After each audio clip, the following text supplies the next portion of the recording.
હવે જોઈએ સમાચાર વિગતવાર તો રાજકોટ જિલ્લાના આટકોટમાં 7 વર્ષની નિર્ભયાના આરોપીને 43મા દિવસે ફાંસીની સજા ફટકારવાનો રાજકોટની સ્પેશિયલ કોર્ટે ચુકાદો આપ્યો છે।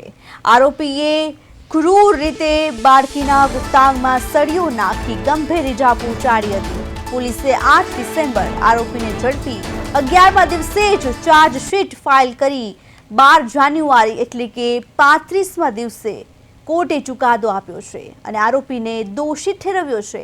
આખરી ચુકાદો સ્પેશિયલ કોર્ટના જજ વીએ રાણા સાહેબ દ્વારા આપવામાં આવ્યો છે। આરોપીને ઘટનાના 34મા દિવસે ફાંસીની સજા સંભળાવવામાં આવી છે। રાજકોટના આટકોટની 7 વર્ષની નિર્ભયાના આરોપીને ફાંસીની સજા જાહેર કરાઈ છે। આરોપીને 43મા દિવસે ફાંસીની સજા અપાઈ છે, જેમાં આટકોટ દુષ્કર્મ કેસમાં સ્પેશિયલ કોર્ટે ચુકાદો આપ્યો છે। નિર્ભયા કાંડ જેવી જ અત્યંત ક્રૂર અને જઘન્ય ઘટના બાળકીના પિતાએ કોર્ટમાં પત્ર લખી કેસ ચલાવવા કહ્યું હતું।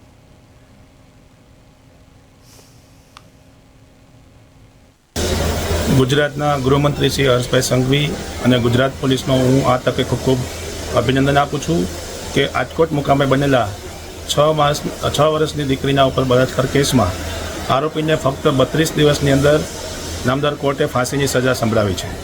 આ ઉમદા કામગીરીને હું ફરીથી બિરદાવું છું, કારણ કે ગુજરાતમાં બનતા બનાવોને રોકવા માટેનો આ એક ખૂબ જ મહત્ત્વનો પ્રયાસ છે।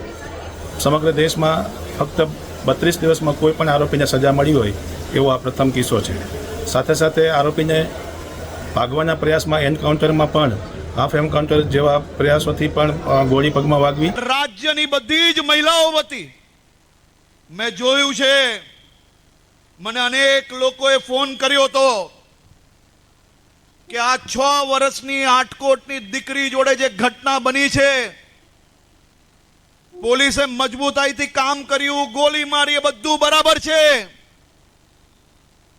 પણ આને તો ઝડપથી સજા થવી જ જોઈએ। સરકાર આ કેસને પેપરોમાં આવતું બંધ થાય ને ભૂલી ના જાય તેની જવાબદારી તમારી છે। મારી અનેક માતાઓનો મારી ઉપર ફોન આવ્યો હતો, એ બધી જ માતાઓને આજે કહેવા માંગુ છું કે તમે જે જવાબદારી આપી હતી એ માત્ર 40 દિવસમાં પૂર્ણ કરવામાં આવી છે।